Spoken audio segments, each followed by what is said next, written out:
Hey, this is Caesar from Zero Theorem, and you're on Metal Nation. Well, hey, everybody, this is Rustin with Metal Nation, and we are here today with Caesar from Zero Theorem. Hopefully, everybody's having a great day out there.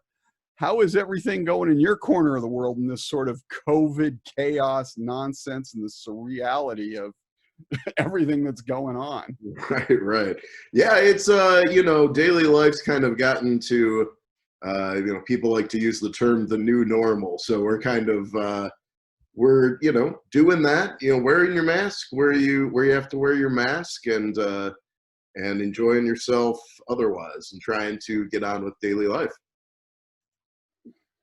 Well, it's definitely a lot of strangeness going on and everything. So I'm glad we've got a chance to talk today. Obviously, we're here to talk about the new single. We finally have some new music. I shouldn't say finally. You guys released The Killing Part 1 at the beginning of the year, but you guys released this crushing new single, The Swarm, this last week. And it seems like it's a song about sort of how superficial we've become as a society. Give us your take and your perspective on it.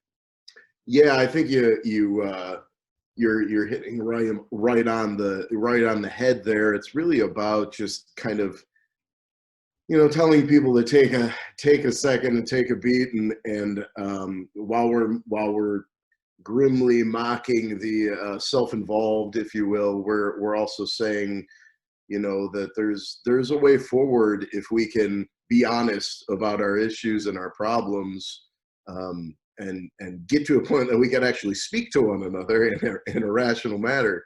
We could move ahead and all be better for it. Right. It's really, and it's getting worse out there with all of that stuff too. People are becoming so ugly. It's kind of terrifying. It is, and it's that's kind of the probably the freakiest part about all of it is you can really see the ugly nature of human beings, and I think instead of trying to get out of that headspace, it becomes very difficult. But I think we have to focus on maybe the majority of us that are rational and want to get to a better place. Right. So it's funny. I've always found it interesting that the more we advance as a society and the greater our technology becomes to connect us, the further apart we are. It's like the disconnect between people is larger than it's ever been. There's this detachment of our humanity in all of this superficial connection that technology has brought us. It's very odd. In fact, I was talking about that exact thing. It's like the further we go with technology, sometimes the worse off we are as people and human beings, and maybe that's a signal to go and connect with nature more, or just the outdoors, or just getting away from the screens. I think is healthy for every single one of us, and now becoming a necessity almost, because we live our lives so much through computers and iPads and phones, etc. But even the connection that we do have, it's like, it's just not what it used to be. I mean, you've probably been there before. You go to a restaurant and, there's a family of four sitting at a table and they're all playing on their cell phones. They're not even communicating with each other right there in a restaurant out together.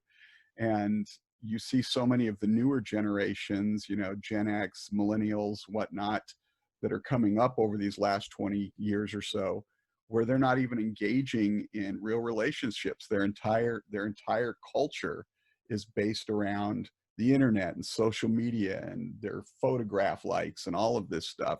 So you get back to that swarm and that superficiality, and that's really the heart of where it's at. And when you're, I think for me anyway, when you're living that way, you're not being the type of person that maybe our parents were trying to raise us to be. You're not connected to other people in the same way. Does that make any sense? Absolutely. I think the connection thing that you hit on is a giant point that I think, I don't know how you can argue it, to be honest. It's not a coincidence that literacy rates are declining and attention spans are going to nothing. Right. this is all happening because of social media, and the good stuff about it, which is being able to connect with friends and family from afar, has kind of gone to the wayside, and now it's just become this, you know, propaganda machine, or whatever you want to say, Right. where the feed becomes your life, and that's why it's important to get on phone, even if it is a Zoom call, for instance, just to connect in some way Right. with your family and your friends now, you know, more than ever. Yeah, I think that connection is very important. And it's funny because all of that plays very well into sort of the theme of what Zero Theorem is all about, because you guys are very sci-fi centric. And you just put together another amazing video, an animated video for the Swarm. What's sort of the backstory there?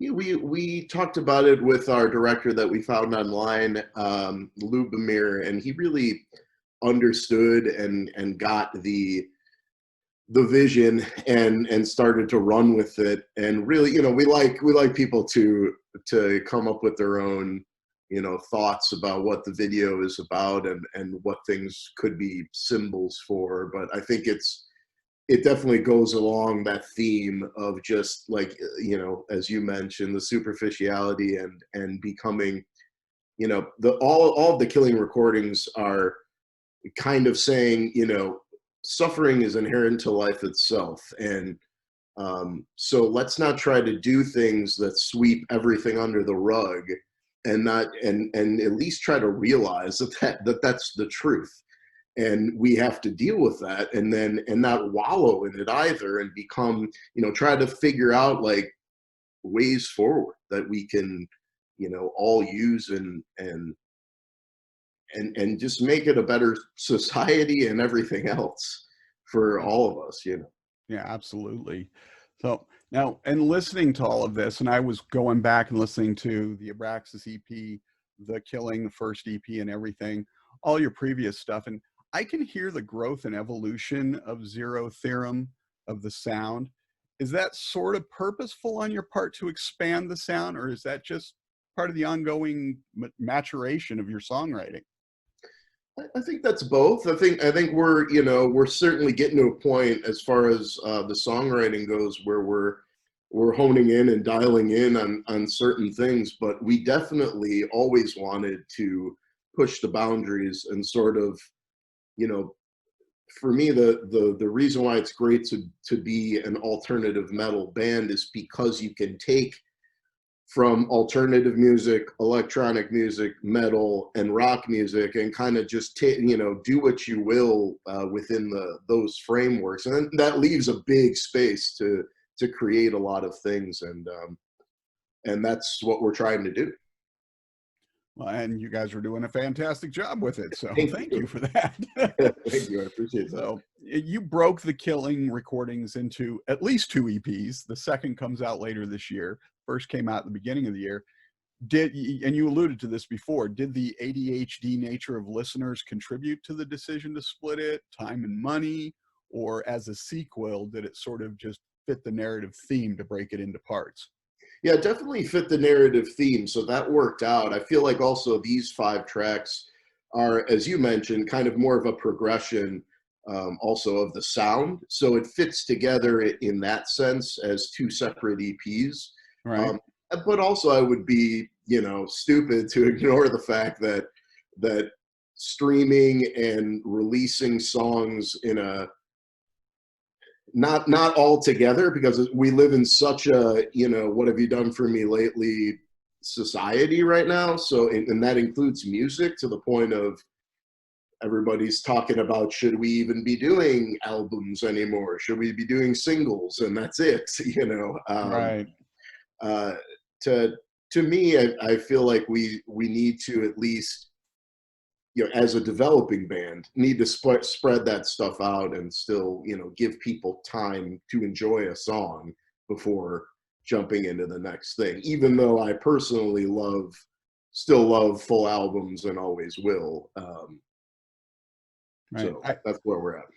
I kind of think, you know, and I love full albums too. Of course, I grew up mostly in the 70s and 80s with, you know, holding the the gate folds open and reading all the Right. lyrics and just the smell of the albums and all that stuff, and absorbing everything as a whole. But I think aside from the ADHD that we have, generally speaking, Right. there are so many new artists out there now too, that trying to absorb full albums, even I doing this as something that I've done since the late 80s, I run into these things where I don't even have time to listen to albums anymore because there's just so many, and it's Right. having to pick and choose here and there, which is as a fan, it's great to have that much stuff, but it's also kind of frustrating.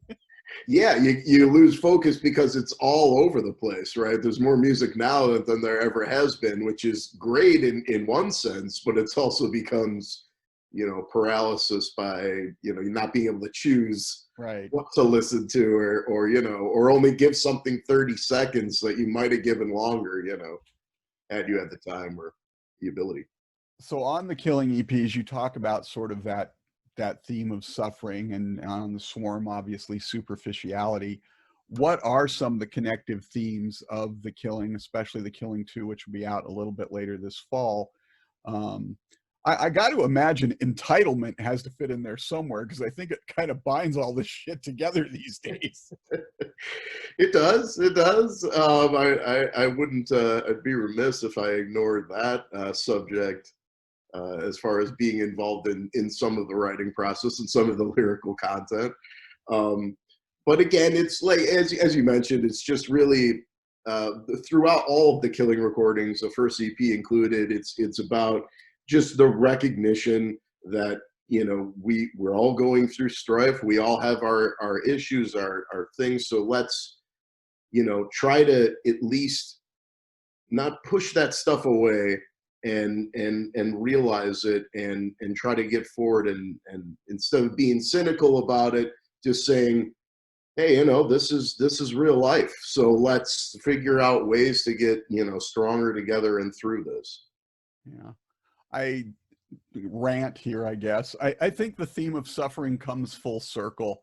Years ago, we had all of this technology and instant communication ability. Years before we had all of this, people actually had real relationships. We built friends and had community. We supported one another. And I sort of make the joke all the time anymore that's like, some of you have never learned the moral lessons of Little House on the Prairie. And it shows. It's like texting and posting mindless comments on social media is not building a real relationship or sense of community. And because of that, I feel the suffering is only amplified. Depression is great, loss feels bigger, addiction grows rampant, and in large part because we're only superficially connected and not really there to support one another. Absolutely, man. You totally hit it on the head there, and that's really the biggest, one of the biggest issues just as a society, when you treat other people like they're animals instead of a human being that it could be your friend or your brother or your uncle. It's that's where we're deteriorating as far as relationships go, even to a stranger. you know Yeah. Still hold the door open, still return Right. a shopping cart. Yeah. Now you're seeing this new generation, these younger kids coming up, and their relationship idea is just so disconnected from what's real. Having a relationship through a phone or through a computer is not reality. You need to hold somebody. You need to sit down in front of them and chat with them and get to know them and have that connection. Otherwise, you're not really part of that humanity, that connectiveness there. Yeah, and I think unfortunately, for people to learn that experience, they're going to need to go through it some more, Yeah. and So it's rough, and especially, but I would say that younger kids especially, that's just something that they're going to have to figure out the hard way, and it's going to happen, whether they want it to or not. well, and they've never known difference. They've So never known any different. So right. So now you guys have been working with Kane Churko. What does he bring to the table for Zero Theorem? yeah, we're fans of Kane both professionally and personally. He's a really cool guy, and he's obviously got a slew of things behind him that he's worked on that have been massively successful. And for us personally, it's really always worked out. We, you know, it's my cousin and I, Joe, that kind of create the initial drafts, and we talk to band members and get their input, and then we go into the studio. And he's really done a great job of bringing out not only the sound of Zero Theorem, but what we want to really convey. Because sometimes, you know, even lyrically, I admit I might be a little too poetic, or just not, you know, not being straightforward enough in some of my lyrics, or like, you know, what do you mean here? What are you talking about, You Caesar? deep thinking bastard. Yeah. How dare you? No, but really, it's we found a nice balance where we're trying to convey the thought, but also, you know, make it not blatant or obvious, but a little more obvious, so that you know what the point is being taken here, because you don't want it to just be nonsense either, that someone that wouldn't be able to understand or want or care to understand wouldn't, right? So Yeah.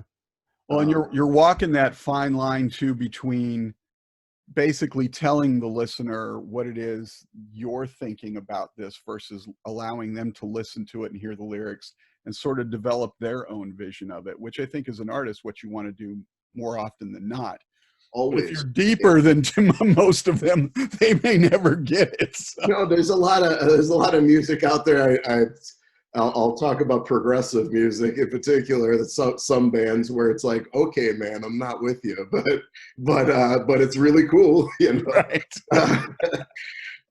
But you know, yeah, I think you hit it on the head. You want to walk that fine line where it's making sense to the average person, but there's also something that they could take their own and go Right. with it.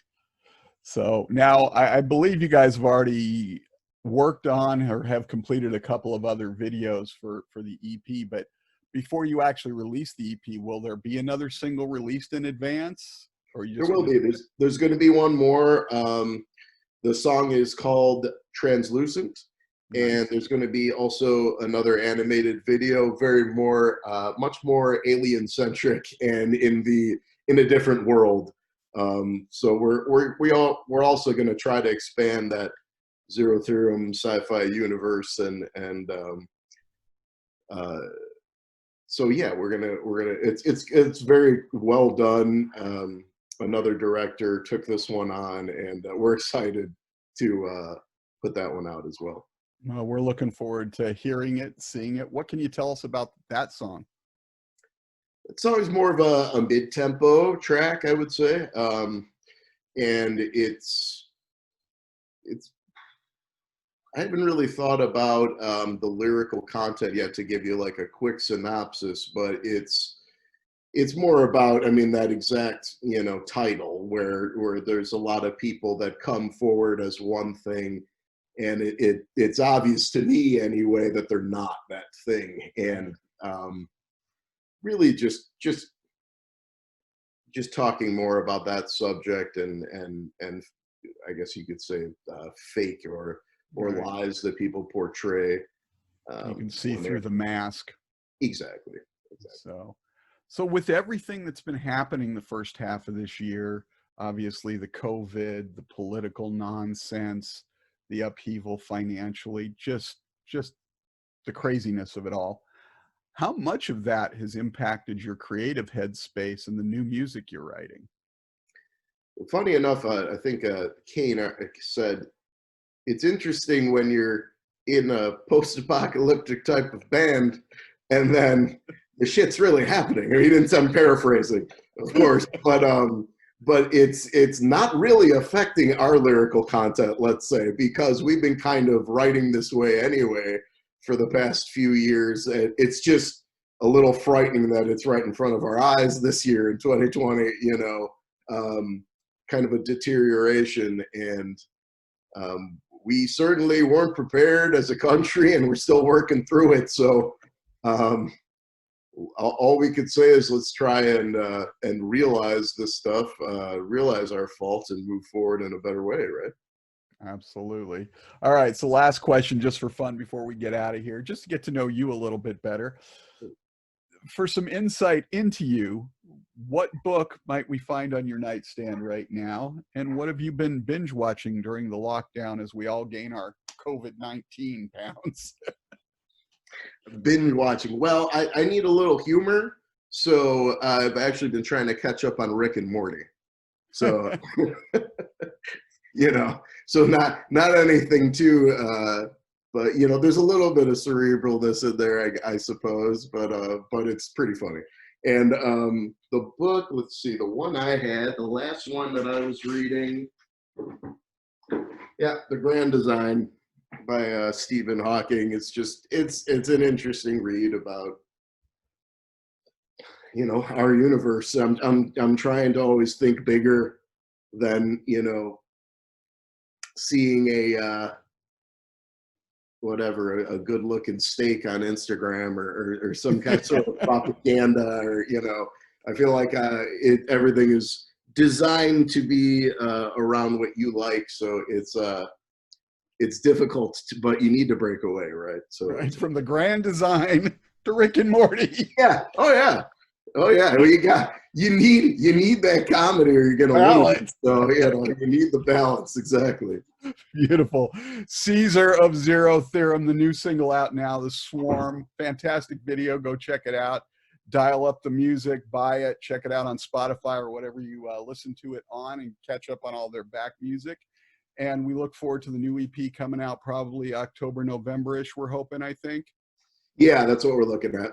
Nice. And then Translucent somewhere between here and there. We'll look forward to that video and that song. Thanks so much for taking a little bit of time to catch us up. It's always good talking with you. And I love the new stuff. Thank you, Russ. I appreciate it. Thanks for having me on. Absolutely. Take care, brother.